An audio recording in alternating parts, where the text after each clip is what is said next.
What's good with the YouTube? It's your boy Rojo, man, right here on the Collective Podcast, man. Just wanted to touch on something one time. One of them stories that somebody lost their life, but hey, things happen. This is from WGNO. Convicted, um, you know what? Beaten to death days after arriving at California prison. A convicted, you guys know, the worst kind, was killed by another inmate less than a week after arriving at a California prison, officials said. The California Department of Corrections and Rehabilitation said it received Augustine Duran at the Wasco State Prison, about 30 miles northwest of Bakersfield, on July 2nd. The 66-year-old was sentenced to serve 55 years to life in prison, with the possibility of parole after being convicted of lewd and lascivious acts with somebody that wasn't the proper age. And it was actually a real low number in Los Angeles County, according to the agency. On July 7th at around 7:20 p.m., 19-year-old Andres Ayon allegedly started punching him in the face and upper torso. An alarm prompted all inmates to drop on the ground except Ayon, who kept striking Duran. The teenager complied after staffers used a pepper spray grenade and was placed into a temporary holding cell, according to the department. Duran was airlifted to a hospital and was declared dead the next day at around 4:48 p.m., authorities said. Ayan, who had been in CDCR custody since June 22nd, was serving a 6-year sentence for second-degree robbery with use of a deadly weapon in Kern County. He received treatment at the prison for minor injuries following the incident and was placed at an administrative segregation unit. The prison houses around 4,900 inmates, according to CDCR. Officials provided no further information. Well, you know, I don't advocate for violence. You know what I mean? But in certain situations, do I necessarily feel bad? Not whatsoever. I'm surprised this doesn't happen more often.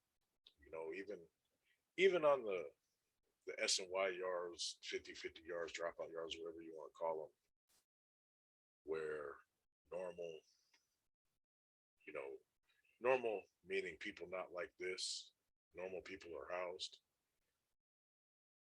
whether they're affiliates or non affiliates, man, there's some people there that are really, really with the business, people with families and stuff. And I don't know how things work on them yards. Do they keep them in one specific building and only allow those type of offenders out at certain times with nobody else? Man, I don't know. Maybe somebody out here who's been to an S&Y or 50-50 type place may have the answer to that. I just don't. But a couple of these guys get got every year, but there's a lot of them, and I'm really, really surprised it doesn't make the news more often. That this happens to these individuals, because California being so political and everybody, of normal moral standards detest individuals with crimes of this nature, myself included, everybody I know included. You know what I mean? So I'm surprised more people with the LWOPs and life without parole sentences, people who know they're never going home, don't do this more often. I mean, I'm really surprised. Am I encouraging it? No. Do I care if it happens? Not at all. You know what I mean? California prisons are extremely political, and those are the worst type of offenders in everybody's eyes. You got people who fool around with people that haven't reached the appropriate legal age. You got people who take things from women, without consent. You know, they're looked at as the worst of the absolute worst, and that's for a reason, because they are. Most normal inmates, 90% of the inmate population, they have mothers, sisters, daughters, cousins. and would never in a million years condone these type of activities.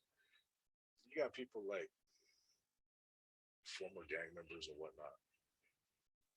They're despised only by particular individuals from who they used to associate with.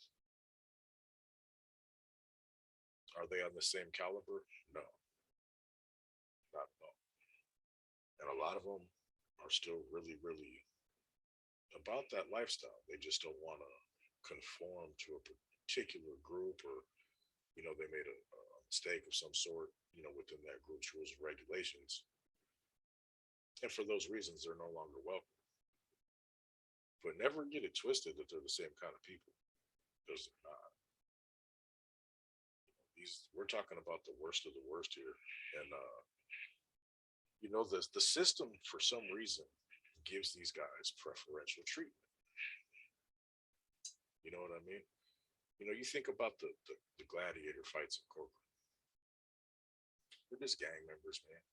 You know what I'm saying? How come there ain't no gladiator fights with the gang members versus these other people?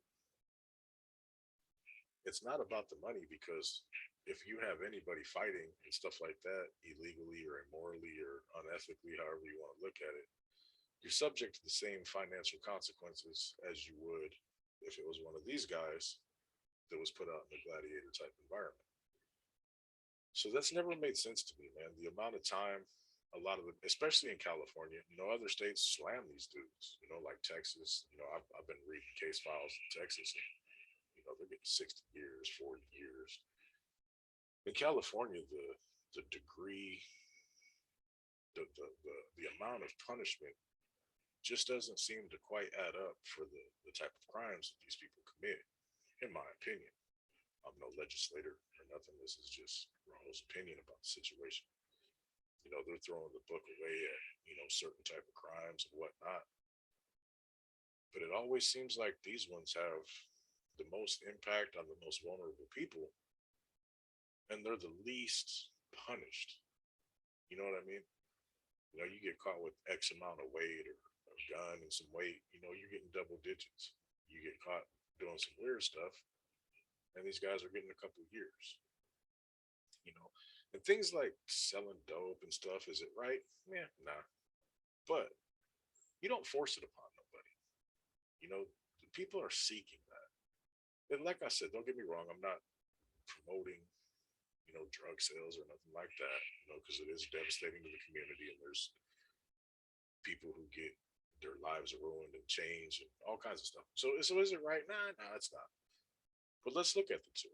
You got one person who voluntarily comes to you to provide them with something. That's not the case with this other weird stuff. And I don't understand how, the powers that be don't regulate that and enforce it with a lot more power behind it. Maybe I'm tripping. I don't know. That's just my opinion. I just wanted to give you guys a quick video, man, because justice isn't always handed out by a judge. And this is one of the cases where that dude was only doing 6 years. He didn't have to do that. You know, he might have been out soon. Now he's not going to be out for doing those the victim's family, the work of the work that the court should have done. My opinion. You know what I mean? I don't make the laws. Do I vote? Yeah, of course I do. But these people have been getting away with these things for far too long, with the most lenient consequences that there is. And I don't understand it. And I think everybody needs to advocate who agrees with me. You know what I mean? For stiffer penalties for these particular crimes. It goes against it goes against human nature. Crimes against nature are weird. You know what I mean? And this is one of those, man. It's ingrained in men and women to protect and nourish and support youngsters and senior citizens both. And those who can't defend themselves, maybe, or those without a voice to voice their displeasure. Make sure you guys vote, man, and you know, however you vote, you know what I'm saying. But I know 90 A+ rating. You guys agree with what I'm saying? What do you guys think, man? Hit me in the comments, man. This is just a short one. I wanted to share that story with you because, hey, sometimes things happen.